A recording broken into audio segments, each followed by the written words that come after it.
ರೈಲು ವಿಮಾನ ಸಂಚಾರಕ್ಕೆ ಚಂಡಮಾರುತ ಅಡ್ಡಿ ಉಂಟು ಮಾಡ್ತಾ ಇದೆ. 100ಕ್ಕೂ ಹೆಚ್ಚು ರೈಲುಗಳ ಸಂಚಾರ ರದ್ದಾಗಿದೆ. ವಿಮಾನ ಸಂಚಾರದಲ್ಲೂ ವ್ಯತ್ಯಯ ಆಗಿದೆ. ಬ್ಯಾಲೆನ್ಸ್ ಮಾಡೋಕ್ಕಾಗದೇ ಇಲ್ಲ. ಪ್ರಕೃತಿಗೆ ಏನು ಗೊತ್ತಾ, ನಾವು ಮನುಷ್ಯ ಸೃಷ್ಟಿ ಮಾಡಿದ್ದು, ಮನುಷ್ಯನಿಂದ ಸೃಷ್ಟಿಯಾಗಿದ್ದು, ಪ್ರಕೃತಿಯಿಂದ ಸೃಷ್ಟಿಯಾಗಿದೆಯಲ್ಲ ನಗಣ್ಯ. ಕ್ಷಣ ಕ್ಷಣಕ್ಕೂ ಕೂಡ ಚಂಡಮಾರುತದ ಸ್ವರೂಪ ತೀವ್ರವಾಗ್ತಾ ಇರೋದ್ರ ಮಾಹಿತಿ ಇದೆ. ಒಂದು ಸಲ ಅದು ಕರಾವಳಿ ಪ್ರದೇಶಕ್ಕೆ ಅಪ್ಪಳಿಸ್ತು ಅಂದಾಗ ಅದರ ಎಫೆಕ್ಟು ರಣವೇಗದಲ್ಲಿ ಇರುತ್ತೆ. ಮತ್ತು ಅದು 2 ದಿನ ಇರುತ್ತೆ. ಕೆಲವು ಚಂಡಮಾರುತಗಳು ಹೆಂಗಂದರೆ 3 ದಿನ 1 ವಾರ ತನಕ ಇರೋ ಸಾಧ್ಯತೆಗಳಿರುತ್ತೆ. ಅಷ್ಟರಲ್ಲಿ ಮ್ಯಾಕ್ಸಿಮಮ್ ಡ್ಯಾಮೇಜನ್ನು ಮಾಡಿಬಿಡುತ್ತೆ, ಮ್ಯಾಕ್ಸಿಮಮ್ ತೀವ್ರತೆಯನ್ನು ಹೊಂದಿರುತ್ತೆ ಅನ್ನೋದು ಗೊತ್ತಾಗ್ತಾ ಇದೆ. ಆಂಧ್ರ ಪ್ರದೇಶದ ಕರಾವಳಿ ತೀರ ಪ್ರದೇಶದಲ್ಲೂ ಕೂಡ ಹೈ ಅಲರ್ಟನ್ನು ಘೋಷಿಸಲಾಗಿದೆ. ಈ ಪೂರ್ವ ಕರಾವಳಿ ಅಂತ ನಾನು ಹೇಳ್ತಾ ಇದ್ನಲ್ಲ, ಆಂಧ್ರ ಪ್ರದೇಶ, ಒಡಿಶಾ, ಆಮೇಲೆ ಬಾಂಗ್ಲಾದೇಶ, ಮಯನ್ಮಾರು, ಥೈಲ್ಯಾಂಡ್, ಇವೆಲ್ಲ ಪೂರ್ವ ಕರಾವಳಿಗೆ ಬರುತ್ತೆ. ನಮ್ಮ ಪಶ್ಚಿಮ ಕರಾವಳಿ ಯಾವ್ದು ಕೇಳಿದ್ರೆ ಕರ್ನಾಟಕ, ಆಮೇಲೆ ನಮ್ಮ ಕೇರಳ. ಸೊ ಇಲ್ಲೂ ಕೂಡ ಅಷ್ಟೇ ಆರೆಂಜ್ ಅಲರ್ಟು, ಯೆಲ್ಲೋ ಅಲರ್ಟ್ ಅಂತ ಕೊಟ್ಟಿದ್ದಾರೆ ಹವಾಮಾನ ಇಲಾಖೆಯವರು. ಇಲ್ಲೂ ಎಚ್ಚರಿಕೆಯಿಂದ ಇರುವಂತ ಹೇಳಿದ್ದಾರೆ. ಬಟ್ ವಿಮಾನಗಳ ಹಾರಾಟದಲ್ಲಿ ವ್ಯತ್ಯಯ ನಿರೀಕ್ಷಿತ, ರೈಲುಗಳ ಸಂಚಾರದಲ್ಲಿ ವ್ಯತ್ಯಯ ಆಗುತ್ತೆ ಅನ್ನೋದು ನಿರೀಕ್ಷಿತ. ಹಲವರ ಮನೆಗಳಿಗೆ ಹಾನಿಯಾಗಿದೆ.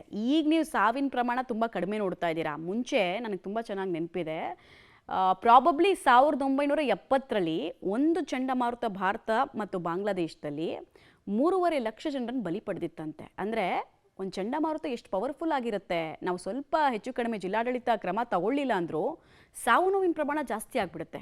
ಈಗ ನಾವು 1, 2, 10 ಅಂತ ನೋಡ್ತಾ ಇದ್ದೀವಿ. ಮುಂಚೆಲ್ಲ ಹಂಗಿತ್ತು, ಲಕ್ಷ ಜನ ವೈಪೌಟ್ ಆಗಿಬಿಡೋರು. ಕಾಲಕ್ರಮೇಣ ಪರಿಸ್ಥಿತಿಗಳು ಬದಲಾಗಿದೆ.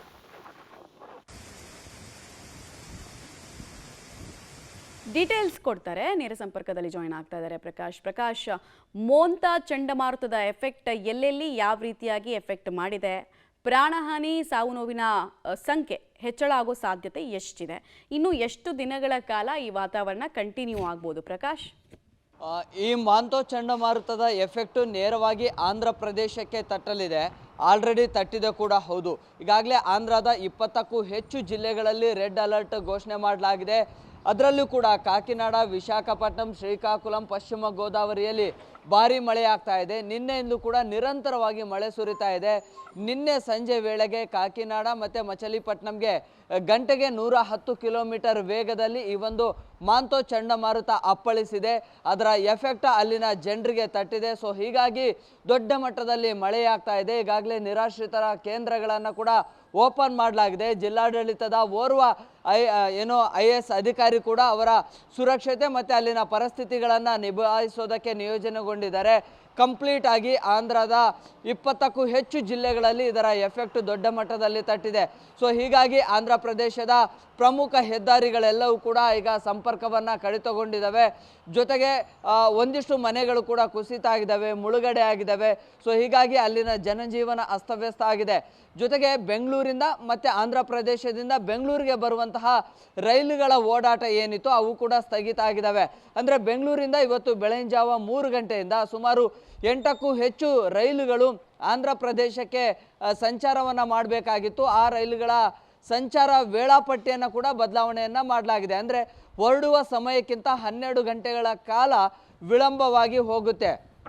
ಅದರ ಜೊತೆಗೆ ಈಗಾಗಲೇ ಪಶ್ಚಿಮ ಗೋದಾವರಿ, ಶ್ರೀಕಾಕುಳಂ ಮತ್ತು ವಿಶಾಖಪಟ್ಟಣಂ ಭಾಗದಲ್ಲಿ ಈಗ ಹೆಚ್ಚುವರಿ ಪೊಲೀಸರ ಭದ್ರತೆಗಳನ್ನು ಕೂಡ ನಿಯೋಜನೆ ಮಾಡಲಾಗಿದೆ. ಅಂದರೆ ಎಲ್ಲಿ ಸಮುದ್ರದ ತೀರ ಭಾಗದಲ್ಲಿ ಅಥವಾ ದೊಡ್ಡ ಮಟ್ಟದಲ್ಲಿ ಕೆರೆಗಳೆಲ್ಲವೂ ಕೂಡ ತುಂಬಿದೆ, ಅಪಾಯಕಾರಿ ಜಾಗ ಅಂತ ಏನಿರುತ್ತಲ್ಲ ಆ ಭಾಗದಲ್ಲಿ ಈಗ ಪೊಲೀಸರ ನಿಯೋಜನೆ ಕೂಡ ಆಗಿದೆ. ಈಗಾಗಲೇ ನಿರಾಶ್ರಿತರ ಕೇಂದ್ರಗಳ ಮೂಲಕವಾಗಿ ಈಗ ಎಲ್ಲೆಲ್ಲಿ ಅಪಾಯಕಾರಿ ಜಾಗಗಳಿದ್ದಾವೆ ಅಲ್ಲಿಂದ ಜನರನ್ನು ಸುರಕ್ಷಿತ ಮಾಡುವಂಥದ್ದು ಕೂಡ ಆಗ್ತಾ ಇದೆ. ಜೊತೆಗೆ ಒಂದಿಷ್ಟು ಹೆಲಿಪ್ಯಾಡ್ಗಳ ವ್ಯವಸ್ಥೆಯನ್ನು ಮುಂಜಾಗ್ರತಾ ಕ್ರಮವಾಗಿ ನಿನ್ನೆನೇ ಮಾಡಿಕೊಳ್ಳಲಾಗಿತ್ತು. ಒಂದೊಮ್ಮೆ ಏನಾದರೂ ತುಂಬ ಜೀವಕ್ಕೆ ಹಾನಿಯಾಗಿದೆ, ಅಲ್ಲಿಂದ ರೆಸ್ಕ್ಯೂ ಮಾಡಲಿಕ್ಕೆ ಆಗೋದಿಲ್ಲ ಅಂತ ಹೇಳಿದರೆ ಅನಿವಾರ್ಯವಾಗಿ ಈ ಹೆಲಿಪ್ಯಾಡ್ ಮೂಲಕ ಏರ್ ಲಿಫ್ಟ್ ಮಾಡುವಂತಹ ಒಂದಿಷ್ಟು ಪ್ರಯತ್ನಗಳು ಕೂಡ ಆಗುತ್ತೆ. ಅದಕ್ಕಾಗಿ ಕೂಡ ಎಲ್ಲ ರೀತಿಯ ವ್ಯವಸ್ಥೆಗಳನ್ನು ಮಾಡಿಕೊಳ್ಳಲಾಗಿದೆ. ಆಂಧ್ರ CM ಚಂದ್ರಬಾಬು ನಾಯ್ಡು ಎಲ್ಲ ಜಿಲ್ಲೆಯ ಜಿಲ್ಲಾಧಿಕಾರಿಗಳಿಂದ ಪ್ರತಿ ಗಂಟೆಗೊಮ್ಮೆ ಮಾಹಿತಿಯನ್ನ ಪಡಿತಾ ಇದ್ದಾರೆ, ಅಲ್ಲಿನ ಸ್ಥಿತಿಗತಿಯನ್ನ ಅವಲೋಕಿಸ್ತಾ ಇದ್ದಾರೆ ಅನ್ನುವಂಥ ಮಾಹಿತಿ ಕೂಡ ಲಭ್ಯವಾಗಿದೆ. ಆದ್ರೆ ಈ ಬಾರಿಯ ಚಂಡಮಾರುತ ಆಂಧ್ರ ಪ್ರದೇಶಕ್ಕೆ ದೊಡ್ಡ ಮಟ್ಟದಲ್ಲಿ ಹಾನಿ ಕೂಡ ಮಾಡ್ತಾ ಇದೆ. ಮಮತಾ. ರೈಟ್, ಧನ್ಯವಾದ ಪ್ರಕಾಶ್ ತಮ್ಮೆಲ್ಲ ಮಾಹಿತಿಗಾಗಿ.